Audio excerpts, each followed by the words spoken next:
जय हिंद मेरे प्यारे देशवासियों। और आज मैं आपका टॉपिक लेने वाला हूँ आईएएस और पीसीएस में क्या अंतर है। थंबनेल देखकर आप समझ गए होंगे। यूपीएससी या आप स्टेट पीसीएस की तैयारी कर रहे हैं तो आप सबको ये जानना ज़रूरी है कि इन दोनों के बीच अंतर क्या होता है। मैक्सिमम लोगों के सवाल आए हैं हमारे पास में कि इस पर भी एक वीडियो बनाना चाहिए, तो उस पर मैं आप लोगों को ये बना के और पीपीटी के माध्यम से समझाऊंगा कि इन दोनों में अंतर क्या होता है, इनकी सर्विसेज में, इनके वेतन भत्तों में, इनके अधिकार क्षेत्र में, इनकी पावर में, इन सब पर क्या अंतर है वो एक बार देखते हैं। देखिए आज का टॉपिक है ये और शायद आपको समझ में आने लगेगा। अच्छा, आईएएस और पीसीएस में क्या अंतर होता है। सामान्य सी बात है, ये समझने में शायद आपको तुरंत समझ में आ जाए कि आईएएस आप समझ में आ रहा है कि इंडियन एडमिनिस्ट्रेटिव सर्विस। इंडियन से आपको समझ में आया कि यह एक भारतीय प्रशासनिक सेवा है और ये पूरे देश में समान रूप से लागू होती है। और यहाँ पर है PCS, provincial service, civil service. अब इसमें क्या होता है कि प्रोविंशियल का मतलब होता है प्रांतीय, है ना, ये अपने अपने राज्यों में होते हैं और ये होता है, ये भारतीय होता है। ठीक है, तो ये एक सामान्य सा अंतर है दोनों में कि एक ये आईएएस जो होता है वो भारत सरकार का प्रतिनिधि होता है और ये जो होता है राज्य सरकार से होते हैं। हर एक राज्य में अपना अलग पीसीएस होता है। दूसरी जो सामान्य सा अंतर है वो ये है कि जो पीसीएस होते हैं राज्य में वो हमेशा से ही आईएएस के मार्गदर्शन में काम करते हैं। मतलब कि उन्हें अगर कोई भी निर्णय लेना होगा तो उसके लिए ये अप्रूवल किसका जरूरी है, एक आईएएस ऑफिसर का जरूरी होता है। ठीक है, और ये दोनों ही इंडियन गवर्नमेंट के पार्ट होते हैं। ये बात सामान्य सी बात थी कि ये दोनों ही इंडियन गवर्नमेंट के पार्ट हैं। और आपको देखो ये भी एक महत्वपूर्ण विषय है कि हर डिपार्टमेंट में स्टेट पीसीएस की तैनाती बहुत महत्वपूर्ण पदों पर होती है ना, इसे भी नहीं नकारा जा सकता। और ये जो तैनाती होती है, अब पीसीएस के अधिकार और सैलरी आदि और आईएएस के मुकाबले, मतलब जो पीसीएस की जो सैलरी होती है या अधिकार होते हैं, वेतन भत्ते होते हैं, वो आईएएस के मुकाबले काफ़ी कम होते हैं। ठीक है, हाँ, दिक्कत क्या है यहाँ पर, सैलरी की जब बात आएगी तो मैं यहाँ एक स्लाइड में बताऊंगा कि सैलरी जो मिलती है, आईएएस को सैलरी तय भारत सरकार करती है लेकिन राज्य सरकारें उनका भुगतान करती हैं।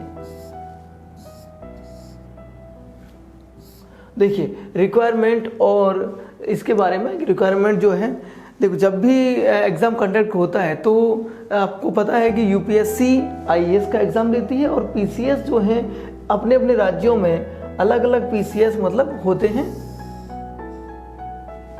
जैसे राजस्थान में आरपीएससी है, बिहार में बीपीएससी है। इस तरीके से देखो आईएएस, मैंने बताया कि आईएएस का exam union public service commission लेता है और पीसीएस जो होता है वो पब्लिक स्टेट सर्विस कमीशन होता है। अब इसमें क्या होता है कि राजस्थान में ये प्रांतीय होता है, मतलब सामान्य सी बात समझ लेना, ये प्रांतीय होता है। तो और ये पूरे सेंट्रल का होता है, केंद्र का होता है। एग्जामिनेशन की बात आए तो यूपीएससी जो है ये सालाना, हर साल, ठीक है, एग्जाम लेती है। इसका कैलेंडर जारी होता है और ये फिक्स है कि हर साल भर्ती होनी ही है। और पूरे देश में जब आईएएस का एग्जाम होता है तो सिलेबस कॉमन होता है इनका। ठीक है, और दूसरी बात, मेरिट भी पूरे देश में समान रूप से जारी होती है। ये एग्जाम अपने अपने राज्य अनुसार लिया जाता है, अपने अपने राज्य के पीसीएस द्वारा। ठीक है, अब ये इसका मतलब मेरिट भी अलग बनती है, इनकी अधिकार क्षेत्र अलग होते ही हैं, इनका पाठ्यक्रम भी अलग होता है। ये सामान्य सी बातें हैं दोनों में। इसका क्षेत्र ऑल ओवर भारत में होता है और ये अपने अपने राज्यों का होता है। देखो अपॉइंटमेंट, नियुक्ति की बात जब आती है तो यहाँ एक सामान्य सी बात यह है कि इनकी जो नियुक्ति होती है आईएएस की, वो प्रेसिडेंट ऑफ इंडिया मतलब भारत का राष्ट्रपति करता है। और यहाँ पीसीएस की बात आती है तो स्टेट गवर्नमेंट के द्वारा इनकी नियुक्ति होती है। दोनों के काम में क्या अंतर है कि नियुक्ति तो भारत सरकार द्वारा की जाती है, राष्ट्रपति करता है, लेकिन आईएएस हमेशा काम किसके लिए करता है, राज्य सरकारों के लिए। ये आपको ध्यान रखना है, मेजर पॉइंट है। कैडर कंट्रोल की बात आए तो आईएएस राज्य सरकार के से अधिक काम करते हैं राज्य सरकार के लिए, और उन्हें कैडर जो होता है आईएएस कैडर या controlling authority ministry of personal होती है और directly prime minister of India के अंडर में आता है। और पीसीएस की जब बात आती है तो कैडर कंट्रोलिंग इसकी अथॉरिटी जो होती है वो राज्य के पर्सनल डिपार्टमेंट में होता है, और इसकी जो कंट्रोलिंग पावर है वो किसके पास है, चीफ मिनिस्टर के पास होती है। आईएएस की होती है किसके पास, प्रधानमंत्री के पास, और इसकी जो होती है पीसीएस की वो चीफ मिनिस्टर के पास होती है। सैलरी की बात आती है तो सैलरी दोनों में बड़ा अंतर होता है। पीसीएस की सैलरी कम होती है और आईएएस की सैलरी ज़्यादा होती है। दोनों में अंतर क्या है कि आईएएस की सैलरी तय केंद्र सरकार करती है, लेकिन राज्य सरकारें उन्हें सैलरी अदा करती हैं। ठीक है, ये तो एक सामान्य अंतर है। और वेतन भत्तों में भी अंतर होता है। और यहाँ पर ये है कि पीसीएस की जो ऑफिसर्स की सैलरी होती है वो गवर्नमेंट, स्टेट गवर्नमेंट जो होती हैं वही तय करती हैं, वही अदा करती हैं। इसलिए अलग अलग राज्यों में पीसीएस की सैलरी अलग अलग होती है। अलग अलग राज्यों में जो पीसीएस होता है इनकी सैलरी अलग अलग होती है, और आईएएस की सैलरी पूरे भारत में समान होती है। ठीक है, ये एक बड़ा अंतर होता है। इसके पीसीएस की जो सर्विसेज हैं उनमें जो सुविधाएं मिलनी चाहिए वो अलग अलग राज्यों में अलग अलग होती हैं। ठीक है, और आईएएस की सैलरी यहाँ अधिकार क्षेत्र, हाँ राज्यों में इनके पावर की बात आए तो वो जरूर अलग अलग हो सकता है। विशेष जो राज्य होते हैं उनको लेकर के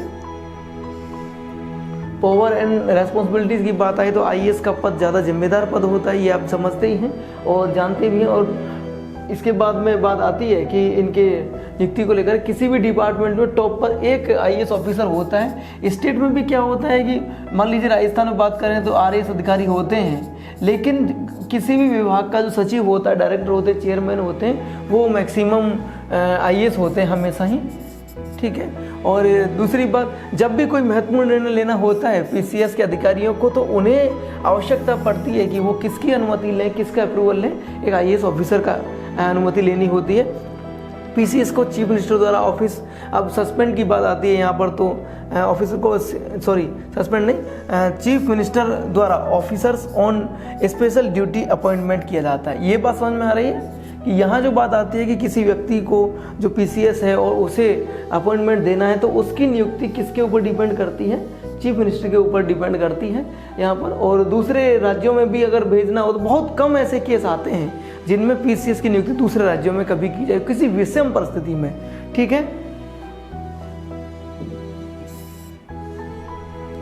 प्रमोशन की बात आती है तो प्रमोशन आईएएस में प्रमोशन 5 से 7 साल जब हम सर्विस कर लेते हैं तब हम डीएम के पद तक पहुंचते हैं। ये सामान्य सी बात है। एसडीएम से सभी, जब एक नया आईएएस व्यक्ति सेलेक्ट होता है तो उसके बाद क्या होता है कि उसे विभिन्न विभागों में ट्रेनिंग दी जाती है। उसके बाद आईएएस को डीएम तक पहुंचने में 5 से 7 वर्ष लग जाते हैं, और अंतिम मतलब इतना प्रमोशन के चांस होते हैं कि वो अंत में भारत सरकार का सेक्रेटरी तक बन करके रिटायर्ड होता है। और यहाँ पीसीएस में क्या होता है कि पीसीएस में भी जो जॉब करते हैं वो भी आईएएस के पद तक पहुँचते हैं और इन्हें प्रमोटी आईएएस कहते हैं। ठीक है, और आईएएस में प्रमोशन की प्रक्रिया धीरे होती है, लगभग 12 साल का टाइम लग जाता है। ठीक है, और इसमें भी होता है यूपीएससी द्वारा जब इनका इंटरव्यू और इंटरनल एग्जाम पास कर लेते हैं तो जो आईएएस की पोस्ट है ऑफिसर्स की, उन पोस्ट को जो पीसीएस है वो 1/3 भाग को मतलब 33% हिस्से को स्टेट पीसीएस ऑफिसर से प्रमोट करके भर लेती है। ठीक है,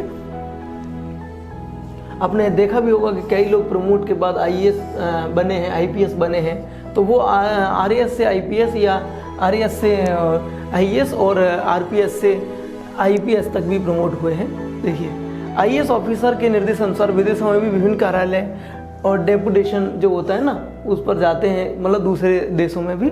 और आईएएस ऑफिसर दूसरे स्टेट में भी इंटर कैडर ट्रांसफ़र के तहत सेवा कर सकते हैं। मतलब कोई व्यक्ति अगर राजस्थान में पोस्टेड है तो फिर वो दूसरे राज्य में भी जाता है। और पीसीएस में क्या होता है, मैंने बताया था कि विषम परिस्थितियों में ऐसा बहुत कम देखने को मिला है कि एक पीसीएस को दूसरे राज्य में लगाया जाए।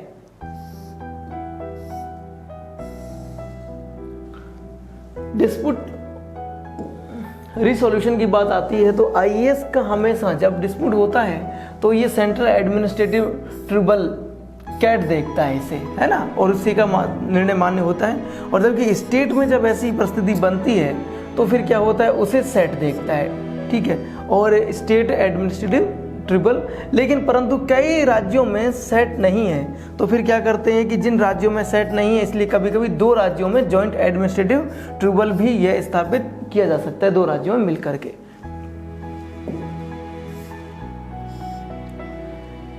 सस्पेंशन की जब बात आती है तो आईएएस जो है, आप जानते हैं कि ये केंद्र सरकार का प्रतिनिधि है, तो इसमें दिक्कत क्या है कि जब भी इसे सस्पेंड की बात आती है तो ये निर्णय स्टेट गवर्नमेंट के पास आईएएस ऑफिसर को समाप्त करने का अधिकार नहीं होता है, क्योंकि ये प्रतिनिधि किसका, केंद्र सरकार का। भले ही ये काम राज्य सरकार के लिए करता है, लेकिन इसको आप सस्पेंड नहीं कर सकते। ये निर्णय किसके पास, विशेष रूप से प्रेसिडेंट के पास होता है, ठीक, राष्ट्रपति के पास होता है। और यहाँ पीसीएस जो है, और इसके पास इसको सस्पेंड करने का या सर्विस से हटाने का निर्णय राज्य सरकारों के पास होता है, ठीक है। यहाँ तक मैं समझता हूँ बात समझ में आई होगी कि देखिए आईएएस और आईपीएस में दोनों की सर्विस में अंतर है। आईएएस हमेशा भारत सरकार के प्रतिनिधि हैं और वो काम करते हैं राज्य सरकारों के लिए। पीसीएस जो होते हैं वो स्टेट गवर्नमेंट के प्रतिनिधि होते हैं, स्टेट गवर्नमेंट के लिए काम करते हैं। दोनों के पद और पावर दोनों में अंतर होता है। ये बात मैं समझता हूँ सिर्फ समझ में आई होगी। अगर समझ में आई है और आपको समझ में लगातार आ रहा है तो चैनल को लाइक करें, शेयर करें, सब्सक्राइब करें और निःशुल्क जो शिक्षा अभियान हम लेके चल रहे हैं एक पहल इंडिया, उसे देश के कोने कोने तक पहुँचाने हमारी मदद करें। जय हिंद।